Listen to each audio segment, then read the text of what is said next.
থাকছে group D, যে 2017 সালে যে গ্রুপ ডি পরীক্ষা হয়েছিল, সেই গ্রুপ ডি পরীক্ষার আমাদের অঙ্কগুলো যেগুলো ছিল সেগুলো আমি এই ভিডিওতে করে দিচ্ছি। প্রত্যেকে অবশ্যই প্র্যাকটিস করবে আগের অঙ্ক, কারণ হচ্ছে কি ধরনের অঙ্ক দিচ্ছে, কি ধাঁচের অঙ্ক দিচ্ছে, আমাদের ধাঁচ না জানলে কিন্তু অঙ্ক পরীক্ষায় প্র্যাকটিস করা খুব মুশকিল। ধাঁচে প্র্যাকটিস করে গেলে আমরা কিন্তু অঙ্কগুলো কমন পাওয়ার সম্ভাবনা খুব আমাদের বেড়ে যায়। তাই আমি 2017 সালের যে অঙ্কগুলো এসেছিল গ্রুপ ডি পরীক্ষায়, সেই অঙ্কগুলো আমি এই ভিডিওতে করে দিচ্ছি। যারা চ্যানেলটাকে এখনো সাবস্ক্রাইব করেনি, প্রত্যেকে চ্যানেলটাকে সাবস্ক্রাইব করে দাও। আমাদের 31 নম্বর অঙ্ক যেটা ছিল, সেটা বলছে যে 6598 এর সঙ্গে কোন ক্ষুদ্রতম সংখ্যা যোগ করলে যোগফল একটি পূর্ণবর্গ সংখ্যা হবে। ক্ষুদ্রতম সংখ্যা যোগ করতে হবে, যোগফলটা একটা পূর্ণবর্গ সংখ্যা হবে। তাহলে আমাদের কথা হচ্ছে যে এটাকে বর্গমূল করো। পূর্ণবর্গ সংখ্যা যেহেতু আমাদের বার করতে বলেছে, বর্গমূল করো। বর্গমূল করার নিয়ম হচ্ছে এই জোড়াই জোড়াই ধরে নিতে হয়। এদিকে আমি লিখতে বা উপরেও লিখতে পারো। এটাকে 8 দিয়ে যাচ্ছে, তাহলে 8 8 কত হচ্ছে 64। যেটা বসাবো সেটা এখানে আমাদের বসে যাবে, ঠিক আছে। এটা মাইনাস করো 1, এটা নামিয়ে দাও, জোড়া নেমে গেল।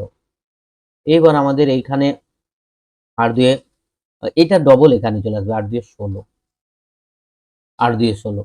এবার আমাদের 1 দিয়ে তো বর্গমূল হবে না, 2 দিয়ে করতে হবে। তাহলে 2 দিয়ে করলে আমাদের এটা কত হবে, এটা হয়ে যাবে 2। এখানে 2 দিয়ে করলে 2 2 4, যেটা বসাবো সেটাই গুণ হবে, মাথায় রাখবে। 2 2 4, 6 দিয়ে 12 2, হাতের 1, 2 1 2 আর 1 3। তাহলে কি আমাদের হলো, মিললো? মিললো না। তাহলে এটা থেকে এটা বিয়োগ করে দাও। তাহলে আমাদের 324 থেকে, যারা একদম নতুন আছে তাদের জন্য, 324 থেকে আমরা 198টাকে বিয়োগ করছি। যেটা হবে সেটা যোগ করলে আমাদের 324 হবে 198 এর সাথে। তাহলে বিয়োগ করলে এটা হচ্ছে 6, এটা হলো 2, এটা হলো 1। তাহলে আমাদের কত যোগ করতে হচ্ছে? তাহলে আমাদের 126 যোগ করলেই, কার সাথে? 198 এর সাথে, অর্থাৎ এই সংখ্যা পুরোটার সাথে, এই সংখ্যার সাথে 126 যোগ করলে আমাদের এইখানে যেটা নামবে সেটা হবে 324। তখনই আমাদের পূর্ণবর্গ সংখ্যা হবে এবং বর্গমূলটা হবে 82। ওই জন্য আমাদের সংখ্যাটা হচ্ছে 126। তাহলে আনসারটা কার হলো? আনসারটা হলো সি এর আনসার। পরের অঙ্ক। তোমরা প্রত্যেকে চ্যানেলে সাবস্ক্রাইব করে দাও। এখনো যারা সাবস্ক্রাইব করেনি, আবার এই একই জিনিস। 30 কিমি পার ঘন্টা বেগে চলমান একটি ট্রেন 27/2 সেকেন্ডে একটি বিন্দু অতিক্রম করলে ট্রেনটির দৈর্ঘ্য কত? ট্রেনটির দৈর্ঘ্য মানে ডিস্টেন্স বার করবো। এত সেকেন্ডে কতটা দূরত্ব যাচ্ছে সেটা হবে ট্রেনটির দৈর্ঘ্য। তাহলে প্রথমে আমাদের কাজ হচ্ছে যে ভি যেটা দেওয়া আছে সেটাকে আমাদের কিমি পার ঘন্টায় দেওয়া আছে, সেটাকে আমাদের মিটার পার, কিছু করতে হবে, মিটার পার সেকেন্ডে আমাদের কনভার্ট করতে হবে। মিটার নিয়ে আসলাম, সেকেন্ডে যখন নিয়ে আসবো তখন 3600 দিয়ে ভাগ করতে হবে। এটা হলো মিটার পার সেকেন্ড, ঠিক। এইবার 0 0 0 0 কেটে গেল, কাটলো। এটাও আমাদের কেটে দিতে পারি, এটাকে আমরা 3 দিয়ে কেটে দিতে পারি। 3 12 36, 3 10 30। আবার আমরা 4 দিয়ে কাটছি, পরে কাটছি। আমি এটাকে একটুখানি আর সিম্পলিফাই করে নিই। এটা 10 10 গুণ করলে হয়ে গেল 100/12। কেন আমি করলাম, কাটলাম না? 4 25 100, আর এটা হয়ে যাবে 3 4 12 মিটার পার সেকেন্ড হয়ে গেল আমাদের। এবার এইবার আমার কাজ হচ্ছে ডিস্টেন্স বার করা। Distance equals to time into time into কি না value, speed, time into speed, V equals to time আমাদের হচ্ছে 27/2 সেকেন্ড, আর স্পিডটা দেওয়া আছে একে এককে করে নিচ্ছি, সেকেন্ড ছিল 25/3, 25/3, 25/3। এটা কেটে যাবে, 3 9, তাহলে 9 25 হয় 225, তাই তো। 9 দিয়ে গুণ করো, 9 25 হবে 225/2, ভাগ করে দাও 2 দিয়ে। তাহলে 1 1 2 দিয়ে 4, 5 দিয়ে 10। তাহলে কত মিটার দূরত্ব হবে? ট্রেনটার দৈর্ঘ্য হবে 112.5 মিটার। একদম সহজ ছিল। শুধু ফর্মুলাগুলো আমার টাইম ডিসটেন্স এর ভিডিও করা আছে, সেই ভিডিওটা দেখলে তোমরা বুঝতে পারবে যে কিভাবে শর্টে আমরা অঙ্কগুলো করে দিচ্ছি। পরের অঙ্কটা কি বলছে? কোন বৃহত্তম সংখ্যা দিয়ে 1023 750 কে ভাগ করলে যথাক্রমে 3 ও 2 ভাগশেষ থাকবে? 3 ভাগশেষ থাকবে এবং 2 ভাগ। আমরা কি ভাগ করতে যাবো? না, আমরা ভাগ করতে যাবো না, আমরা গসাগু করবো। কিভাবে গসাগু করবো? যখন 3 ভাগ, এটাকে ভাগ করছি তখন 3 ভাগশেষ করছে, মানে এটা থেকে 3 বিয়োগ করবো। তাহলে 1023 থেকে আমরা 3টা বিয়োগ করবো। 3 যদি বিয়োগ করি তাহলে এটা হয়ে যাবে আমাদের 1020, তাই না? এটা হলো 1020। যখন আমরা 750 কে সেই সংখ্যাটা দ্বারা ভাগ করছি তখন ভাগশেষ থাকছে 2, তার মানে এটা হয়ে যাচ্ছে 748। এবার এই দুটো গসাগু করো। কার গসাগু? না, 748 এর সাথে আমরা গসাগু করে ফেলছি, 748-এর সাথে গসাগু করে ফেলছি 1020। যেটা গসাগু হবে সেটা হবে আমাদের আনসার। তাহলে আমি গসাগু করি, 1 দিয়ে যাবে, তাহলে 748 বিয়োগ করলে 2, 1 5 7 5 12 7 8 2, এইটা এখানে চলে আসবে 748। 2 দিয়ে 3 দিয়ে যাবে না, 3 দিয়ে 6 হলে বেশি হয়ে যাবে, আর 3 7 21 800 চলে আসছে, তাহলে 2 দিয়ে যাবে। 2 দিয়ে 4, 7 দিয়ে 14 4, হাতের 1, 2 দিয়ে 4 একে 5, তাহলে এটা হলো 4, এটা হয়ে গেল 0, এটা হয়ে গেল 2। আর বেশি টাইম লাগবে না, 272, এটা 1 দিয়ে যাবে, 1 দিয়ে গেলে হচ্ছে 204, এটা দিয়েই শেষ হয়ে যাবে আশা করি। এটা হয়ে যাচ্ছে 8, আর এটা হয়ে যাচ্ছে 6, 68। 68 দিয়ে আমরা 204-কে ভাগ করি, 68 আমার আনসার আছে, 68 পেয়ে গেছি আমি আনসার, 68 হবে উত্তর। তাহলে আমি তবুও একবার ভাগ করে দেখে নিচ্ছি যে 204-কে 68 দিয়ে ভাগ যাচ্ছে কিনা।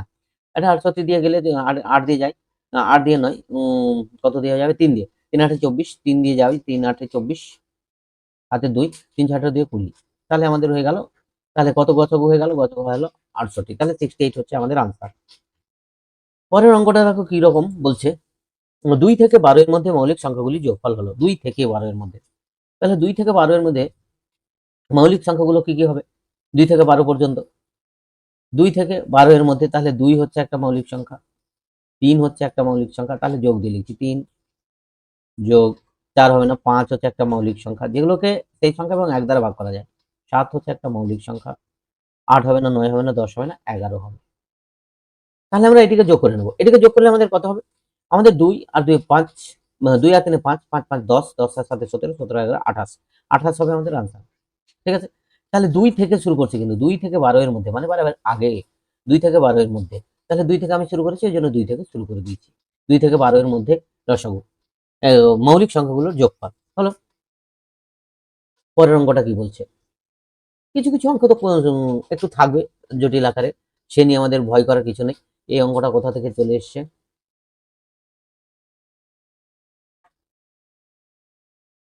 আমাদের কি বলছে, এই অঙ্কটা আমাদের কি বলছে, সুদের হার 5% থেকে কমে 4% হলে এক ব্যক্তি প্রাপ্ত বার্ষিক সুদ 250 টাকা কমে যায়। সুদটা আমাদের 250 টাকা, ওই ব্যক্তির জমা মূলধন কত, জমা মূলধন 5% থেকে কমে যখন প্রাপ্ত সুদ 250 টাকা কমে যাচ্ছে, এখন আমাদের মূলধনটা কত হবে, মূলধনটা আমাদের বার করতে হবে।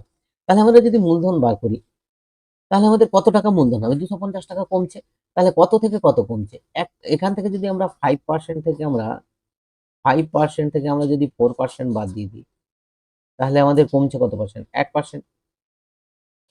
1% কমছে, 1%-এর মানটাই হচ্ছে আমাদের কত সাথে সমান, 250-এর সাথে সমান। তাহলে আমাদের মূলধনটা হবে তাহলে 100% সমান কত হবে, তাহলে 100% সমান হয়ে যাবে তাহলে 250 ইন্টু 100 মানে দুটো শূন্য, তাহলে কত হচ্ছে আমাদের 25,000 টাকা। তাহলে কত হলো, 25,000 টাকা হয়ে গেল আমাদের তাহলে আনসার হলো। একদম সহজ, কিচ্ছু ছিল না। পরের অঙ্কটা কি বলছে, আনসার করা করেছি, যাই হোক আমরা দেখে নিচ্ছি। এই অঙ্কগুলো খুব সহজ অঙ্ক, আমাদের এইটার সাথে এটা যোগ করতে বলছে, তারপর এটা যোগ করতে বলছে, এটা থেকে বিয়োগ করতে বলছে, তাহলে আমরা যোগ করবো 79.63 সাথে আমাদের যোগ করতে হবে 963.8, তার সাথে যোগ করতে হবে 7.953। আমরা দশমিকের যোগ দেখানোর জন্যই আমি এটা করছি, এরকম করে করছি, বড় করে করছি, কারণ তোমরা যেন শিখতে পারো অঙ্কগুলোকে। এটা 3 হলো, এটা হচ্ছে 8, এটা হচ্ছে আমাদের কত হবে, 15 15 23, 3 হাতের হচ্ছে হাতে 2, 2 9 9 দিয়ে 18, আর 3 হচ্ছে 21-এর 1 হাতের 2, 8 8 আর সাথে 8 7 15, 5 হাতের 1 10 হলো। এবার বিয়োগ করে দেবো, এটাকে ওপারে নিয়ে যাবো। তাহলে আমরা যদি এটাকে ওপারে নিয়ে যাই, তাহলে এইটাকে যখন আমরা ওই পারে নিয়ে যাব, তখন আমাদের বিয়োগ হয়ে যাবে। তাহলে আমাদের কত বিয়োগ করতে হবে, 18। 18 আমরা বিয়োগ করি, আর মাইনাস দিয়ে উত্তর নেই, তার মানে এটা যোগ করে ওপারে নিয়ে যাবো, বিয়োগ হয়ে যাবে। তাহলে 18.732, এটা আমরা বিয়োগ করব, বিয়োগ করি, তাহলে এটা হলো 1। দেখো কোথায় 1 আছে লাস্টে, আর বিয়োগ করার দরকারও নেই, এই যে সি, সি এর এখানে 1 আছে লাস্টে, এখানে 1 লাস্টে আছে, এইটুকু দেখে আমরা আনসারটা করে ফেলতে পারলাম, তাই না। আমরা বেশি কি করতে জানো না। এই টেকনিকগুলো আমাদের কাজে রাখতে হবে, যে মাইনাসের পরে যে দশমিকগুলো আছে সেই দশমিক সংখ্যাগুলো আমরা দেখেও আনসার করে দিই। একই রকম যদি থাকতো তাহলে আমাদের বিয়োগটা করতে হতো, বিয়োগটা করতাম, কিন্তু আমাদের একই রকম নেই, সব প্রত্যেকটা দশমিক সংখ্যা আলাদা আছে বলে আমাদের টাইমটা সেভ হয়ে যাবে। আমরা দশমিকের মাইনাস করে প্রথম অক্ষর যেটা পাবো সেটা দিয়েই দেখে নেবো এবং ভেরিফাই করে নেবো। পরের অঙ্কটা কি বলছে, 37 নম্বর যে অঙ্ক ছিল সেটা আমাদের কি বলছে, 99 কে ভাগ করছে। আমাদের এই রুটের মানটা আমাদের বার করতে হবে। রুট ওভার আমাদের দেওয়া আছে, রুট ওভার 90 ভাগ। আমাদের এইটা কিসের ফর্মুলা কাজ করবে, আগে ভাগ হবে না আগে গুণ হবে? আমাদের এখানে একটা ফর্মুলা আছে, বদমাস বলে ফর্মুলা আছে, বদমাস, বদমাস, বদমাস বলে আমাদের ফর্মুলাটা যেটা কাজ হচ্ছে, BODMAS border, O for order, D for division, M for multiplication, A for addition, আর এস ফর সাবট্রাকশন। এই হচ্ছে আমাদের ফর্মুলা। তাহলে ডি ফর ডিভিশন, তাহলে প্রথমে ডিভিশনের কাজ, তারপরে মাল্টিপ্লিকেশন। তাহলে আমরা এটাকে লিখে নিতে পারি 1/0.09, ঠিক, ইন্টু 10, এই 10টা আমাদের থাকলো, ইকুয়ালস ইকুয়ালস টু, আমি এবার দশমিকটা উড়িয়ে দিচ্ছি, 90 গুণ, এটা হয়ে গেল 100/9 গুণ 10। এই নয় যদি কেটে যায় তাহলে এখানে 10 থাকলো। তাহলে এইটা হয়ে যাচ্ছে আমাদের রুট ওভার 100, 10 গুণ করলে 100, আর একটা 100 ওখানে ছিল, 100 গুণ 100। তাহলে উত্তরটা কত হলো? রুট থেকে আমাদের সবসময় জোড়া থেকে একটা করে বেরিয়ে আসে, তাহলে আনসারটা হয়ে গেল আমাদের 100। একদম সহজ ছিল, কিছু ছিল না। পরের অঙ্কটা, পরের অঙ্কটা কি বলছে, একটি বর্গক্ষেত্রের প্রতিটি বাহু 10% বৃদ্ধি করলে ক্ষেত্রফল শতকরা বৃদ্ধি হবে। বাহুটাকে আমাদের 10% বাড়াতে, তাহলে ক্ষেত্রফল আমাদের কতটা বাড়বে সেটা আমাদের বার করতে হবে, তাই না? তাহলে আমাদের বাহুটা যদি 100, আগে ধরো 100 ছিল বাহুটা, এখন হয়ে গেল তাহলে 110। এবার ক্ষেত্রফল, এটা স্কোয়ার করো, এটা স্কোয়ার করো, এটা স্কোয়ার করে, এটা স্কোয়ার করে আমাদের মাইনাস করতে হবে, বৃদ্ধিটা বার করতে হবে। এটা স্কোয়ার করলে হচ্ছে আগের বর্গক্ষেত্রের ক্ষেত্রফল, আর এটা হচ্ছে বৃদ্ধির পরের বর্গক্ষেত্রের ক্ষেত্রফল। 10% বৃদ্ধি করছে মানে 110 হয়ে যাচ্ছে। তাহলে আমাদের বৃদ্ধিটা হচ্ছে 110, আমি ক্যালকুলেশন গুলো একটুখানি দেখবে, মাইনাস 100 স্কোয়ার করছি। তাহলে আমাদের একটা ফর্মুলা আছে, এ প্লাস বি ইন্টু এ মাইনাস বি। এ প্লাস বি করলে হচ্ছে এটা 210, ইন্টু এ মাইনাস বি করলে আমাদের হচ্ছে 10, তাই না? এটা হলো আমাদের বৃদ্ধি, এটা আমাদের বৃদ্ধি বাড়লো। কততে বাড়লো? 100 স্কোয়ারে বাড়লো। আমাদের কততে বাড়লো? 100 স্কোয়ারে বৃদ্ধি পাচ্ছে আমাদের, আগে ছিল এটা 210 ইন্টু 10, একে কত আর 100তে কত, এই যে ঐকিক নিয়ম, শতকরা বার করা। তাহলে 21 ইন্টু 10 ইন্টু 100/100 স্কোয়ার। এবার আমাদের 100 স্কোয়ার মানে 100 স্কোয়ার মানে দুটো 100, একটা স্কোয়ার আমি কেটে দিলাম। এবার দুটো শূন্য এখানে কেটে গেল, তাহলে কত পার্সেন্ট হলো? আমাদের 21% হলো। কত ছোট হলো? একদম ছোট করে হয়ে গেল আমাদের। আমরা যদি গুণ করতে যেতাম, এই করতে যেতাম, ওই করতে যেতাম, টাইম খেত, অঙ্ক করতে আমাদের অসুবিধা হতো। অতএব আমরা একদম ছোট করে দিলাম। পরের অঙ্কটা কি বলতে দেখো। যাই হোক, আমার কোশ্চেন থেকে তোলা, কোশ্চেনগুলো এভাবে ওরা করেছিল বলে এভাবে আছে, আমি অঙ্কগুলো করছি। এক ব্যক্তি এবং তার দুই যমজ ছেলের বর্তমান বয়সের গড় হচ্ছে 20 বছর। 20 বছর বর্তমান বয়সের গড়, দুজনের যোগফল আর কি। ওই ব্যক্তি ও ওই ছেলের বয়সের অনুপাত, বয়স অনুপাত 5:2 হলে ওই ব্যক্তির বর্তমান বয়স কত? গড় বলেছে। এক ব্যক্তি এবং তার দুই যমজ ছেলের বর্তমান বয়সের গড়, দুই যমজ ছেলে আছে কিন্তু, তাহলে 3 জন আছে, তাই না? তাহলে আমাদের আছে 3 জন, তাহলে 3 জনের মোট বয়সটা কত হচ্ছে? 3 জনের মোট বয়সটা আমাদের যেটা হবে সেটা হচ্ছে, আমাদের 3 জনের মোট বয়স গড় যদি 30 হয়, 30কে আমরা যদি 3 দিয়ে গুণ করি তাহলে 3 জনের মোট বয়স হচ্ছে আমাদের 90। দেখো কত সহজ, 90 বছর হচ্ছে আমাদের মোট বয়স 3 জনের। এবার আমাদের এক ছেলে এবং পিতা, পিতা এবং এক ছেলে, তাহলে 5:2। তাহলে আমাদের আরেক ছেলেকে যদি নিই তাহলে তারও হবে 2, তারও 2। তার মানে অনুপাত করব, এর যদি 10 বছর হয় তাহলে এর হবে 4 বছর বয়স, এরও 4 বছর, এরকম 10 বছর মানে 2 দিয়ে গুণ করছি, তাহলে সেরকম হবে। তাহলে যমজ যেহেতু তাদের দুজনের বয়স থাকে, ওই জন্য আমি এটা ধরে নিলাম। এবার পিতার বয়স, ব্যক্তির বয়স মানে পিতার বয়স, ওই ব্যক্তির বয়স কত? ওই ব্যক্তির বয়স তাহলে কত? ব্যক্তিটা হচ্ছে 5 ওয়ালা, লোকটা হচ্ছে ব্যক্তি। তাহলে আমাদের এটা অনুপাত থেকে আমরা যেটা করব, 5/অনুপাতটা যোগ করে দাও 9, তাহলে 9×10 90, তাহলে 5×10 50 বছর। তাহলে কত বছর হলো? 50 বছর হলো ওই লোকের বয়স। কত সহজ ছিল, কিছু কি করতে হলো? কিছুই করতে হয়নি। আর আইডিয়া করে মেরে, আমি আবার বলছি, আইডিয়া করে মেরে কোনো অঙ্ক আমরা ঠিক করতে পারবো না। একটি সংখ্যার 25%, ওই সংখ্যার 30% থেকে 15 কম, 15 কম, তবে সংখ্যাটির 20% হবে। সংখ্যাটির 20% বার করবো, পরে করছে। বলছে একটি সংখ্যার 15%, 15% নিলাম সংখ্যাটা। বলছে ওই সংখ্যার 30%, 30% থেকে কত কম? 15 কম। বোঝা গেল? 30% থেকে আমাদের হচ্ছে ওই সংখ্যার 30% থেকে হচ্ছে 15 কম।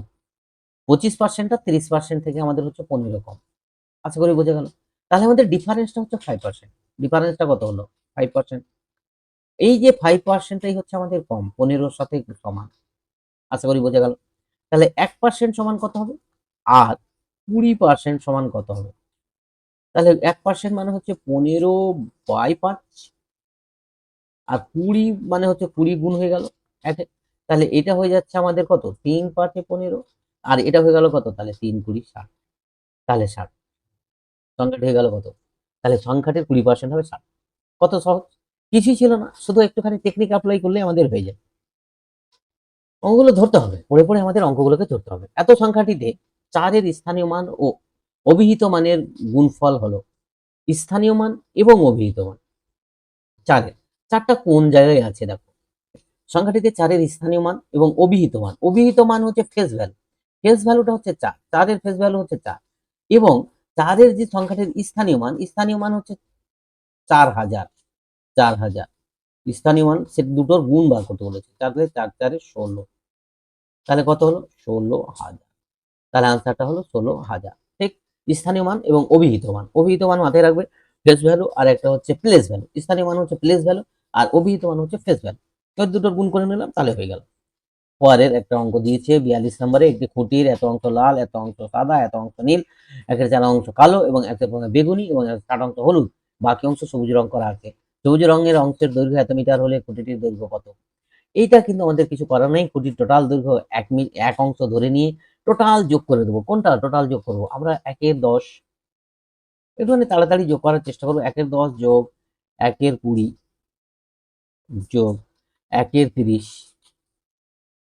যোগ 1 এর 40 যোগ 1 এর 50। কত বড় দিয়েছে না? কিন্তু আমরা ছোট করে নিচ্ছি। আমাদের ছোট করার বুদ্ধি আছে। এবার আমরা এইটাকে আমাদের কি করতে হবে? লসাগু করতে হবে। এত বড় লসাগু আমরা যদি করতে যাই, তাহলে আমাদের একটুখানি অসুবিধা হবে। 20 10 20, তাহলে আমি 1 এর 10 প্রথমে কমন নিয়ে নিচ্ছি। ফার্স্টে আমি 1 এর 10 কমন নিয়ে নিচ্ছি। তাহলে পড়ে থাকে 1 প্লাস 1 এর 2 প্লাস 1 এর 3, প্রত্যেকটা নিচ থেকে 10 কমন বেরিয়ে গেছে। প্লাস 1 এর 4 প্লাস 1 এর 5। এবার আমি যদি লসাগুটা করি, তাহলে আমার মনে হচ্ছে একটু ছোট হয়ে যাবে। হবে না? ছোট হবে। এবার আমি লসাগু করব। 2 3 4 5 6, এদের লসাগু কত হবে? আমাদের একটুখানি করে নিতে হবে। এদের লসাগু 2 3 4, 2, 3, 4, 5, 6, এদের লসাগু। তাহলে আমি প্রথমে 2 দিয়ে দিচ্ছি। 2 দিয়ে দিলে আমাদের হচ্ছে 1, তারপর হচ্ছে 3, তারপর হচ্ছে 2, তারপর হচ্ছে 5, তারপর হচ্ছে 3। এবার 3 দিয়ে দাও। 3 দিয়ে দিলে হচ্ছে আমাদের 1 1, 2 5 1। তাহলে 3 দিয়ে 6, 5 দিয়ে 10, 60। তাহলে লসাগুটা হয়ে গেল 60। তাহলে 1 এর 10 গুণ, নিচে আসতো 60, এটা হলো 60, এটা হলো 30, এটা হলো 3 গুণি 60 20, এটা হলো 4 15 60 15, এটা হলো কত? না 12, এটা হলো কত? 6 10 60 10। এটা যোগ করে নেবো। এটা যোগ করে নিলে 30, 30 আর 60 যোগ করলে 90, 110, 125, 135, 135 আর 12 147, 147/600। 147 আমাদের এখানে হলো, তাহলে এটা হলো 147 বাই, এবার 10 দিয়ে গুণ করে নিলাম 600। এটাকে 1 থেকে মাইনাস করে দাও, 1 থেকে মাইনাস করে দাও, কারণ বাকি অংশটা সবুজ করছে। তাহলে এটা হয়ে যাচ্ছে আমাদের 600। এবার 600 মাইনাস 147 করলাম।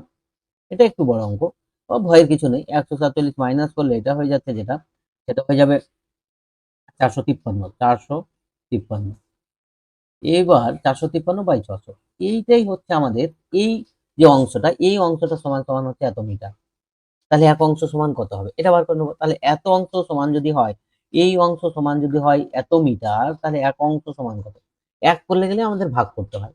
তাহলে আমরা ভাগ করছি 12.08 কে ভাগ করছি এটা দিয়ে। তার মানে এটা ঘুরে যাবে, এটা হয়ে যাবে, উপরে চলে যাবে 600 আর নিচে হয়ে যাবে 453। আশা করি বুঝে গেল। এই দশমিকটা এই দুটো শূন্যর সাথে কেটে যাবে, কাটলো। এবার আমাদের এটাকে 3 দিয়ে ভাগ দিচ্ছি। 2 গেল এটা। এটা 3 দিয়ে ভাগ দিলে 3 একে 3, 3 পাঁচে 15, 3 একে 3 হলো। এবার আমরা এটাকে 8 দিয়ে ভাগ দিই। 8 দিয়ে যাবে। একদম 8 দিয়ে চলে যাবে। তাহলে 8 দিয়ে যদি গুণ করে দেখো, 8 একে 8, 5 8 40 এর 0, হাতে 4, 8 একে 8 আর 4 12। তাহলে এটা পুরোটা 8 দিয়ে কেটে যাচ্ছে। এটা 8 দিয়ে কেটে গেল। তাহলে কত হলো? 16 মিটার। তাহলে আমাদের কত হলো? 16 মিটার। একদম সহজ ছিল। কিছুই ছিল না। যদি একটুখানি বড় ক্যালকুলেশন করতে হবে। সব অঙ্ক তো আর ছোট থাকবে না। কোনো অঙ্ক একটুখানি বড় থাকবে। নিচের কোন ভগ্নাংশটি সবচেয়ে বড়? আমাদের বড় ছোট বার করতে হবে। তাহলে বড় ছোট বার করার আমরা পদ্ধতি জানি। কিভাবে আমাদের বার করতে হয় সেটা আমরা জানি। এটা দেখো ৪ পূর্ণ ২ এর ৩ আছে ৪ পূর্ণ। তাহলে আমরা এটাকে পূর্ণ সংখ্যাটাকে আগে ভেঙে নিই। আমি কত ৩ ৪ 12 14, 14/3 কত সহজে করা যায়। এটা ৪ ৬ ২৪, 25/6, 25/6। এবার আমাদের 25/6। এবার আমরা এখনো কিন্তু বলতে পারছি না। এখানে 12 আছে, এখানেও 12 আছে, তাই না? তাহলে হরগুলো আমাদের একই করে নিচ্ছি। এই দুটোতেও হর একই করে নিচ্ছি। তাহলে এটা কত দিয়ে গুণ করলে হর একই হবে? তাহলে এটাকে 4 দিয়ে যদি গুণ করি তাহলে 12 হয়ে যাবে। উপরে নিচে 4 দিয়ে গুণ করলাম। তাহলে ৪ ৪ তে 16, ৪ 14 কত হয়? 56 হয়। এটাকে কত দিয়ে? 2 দিয়ে গুণ করছি। তাহলে 2 দিয়ে গুণ করলে এটা হচ্ছে 2 দিয়ে 12 আর 50। এবার উপরেরটা খেয়াল করো। উপরের সংখ্যা কোনটা বড় আছে খেয়াল করো। 47 বড় না 56 বড় না 39 বড়? তাহলে আমাদের সবথেকে বড় হচ্ছে 56। তাহলে আমাদের বড় সংখ্যাটা হলো এই 4 পূর্ণ 2 এর 3। একদম ছোট, কিছুই করতে হলো না। পরের অঙ্কটা করছি। ৪০ নম্বর অঙ্ক কি বলছে? যে 24 জন লোক একটি পুকুর কাটতে 12 দিন সময় লাগে। 12 দিন লাগে বা 12 দিন সময় লাগে। তবে কতজন লোক 8 দিনে ওই পুকুরটি কাটবে? খুবই সহজ। তাহলে 12 দিনে যদি আমাদের কাটে কতজন লোক? 24 জন লোক। তাহলে একদিনে কতজন লোক কাটতে পারবে? একদিনে কাটতে গেলে কি কম লাগবে না বেশি লাগবে? তাহলে আমাদের সবসময় বেশি লাগবে, তাহলে এটা গুণ হয়ে গেল এতজন লোক। তাহলে ৮ দিনে কাটতে গেলে কতজন লোক লাগবে তাহলে? তাহলে কম লাগবে না বেশি লাগবে? তাহলে তখন যখন দিন বাড়ছে তখন আবার কমে যাবে। তখন আবার কমে যাবে। তার মানে এটা কেটে গেল। ৩ হলো ৩ ৮ ২৪, তাহলে ৩ 12 36। তাহলে কতদিন? কতদিনে পুকুরটি কাটতে কতজন লোক লাগবে? তাহলে ৩৬ জন লোক লাগবে। কতজন? তবে কতজন লোক ৮ দিনে ওই পুকুরটি? তাহলে ৩৬ জন লোক ৮ দিনে ওই পুকুরটি কেটে ফেলতে পারবে। একদম সহজ ছিল। পরের অঙ্ক, একদম লাস্ট অঙ্ক এটা ছিল। ৩ কে কত দিয়ে গুণ করলে ৩ কে কত দিয়ে গুণ করলে -১ পাওয়া যাবে? তাহলে গুণ করা মানে ভাগ করা। উল্টো সবসময়। যোগ করলে যোগ করার কথা বলা থাকলে বিয়োগ করি আমরা, বিয়োগের কথা বলা থাকলে আমরা যোগ করি। সেরকমই গুণ করতে বলছে তখন আমরা ভাগ করব। কাকে ভাগ করব? -১ কে ৩ দিয়ে ভাগ করব। তাহলে এইটা দিয়ে গুণ করলে -১ পাওয়া যাবে। কত দিয়ে? -১ এর ৩ দিয়ে গুণ করলে। বোঝা গেল? তাহলে -১ এর ৩ দিয়ে গুণ করলে ৩ কে -১ এর ৩ দিয়ে গুণ করলে -১ পাওয়া যাবে। না ভাগ করে নেব সোজা কথা আমরা। এই -১ কে ৩ দিয়ে ভাগ করলে যেটা পাওয়া যাবে সেটা দিয়ে গুণ করলেই আমাদের ১ এর ৩ পাওয়া যাবে। এই ছিল আমাদের অঙ্ক আজকের।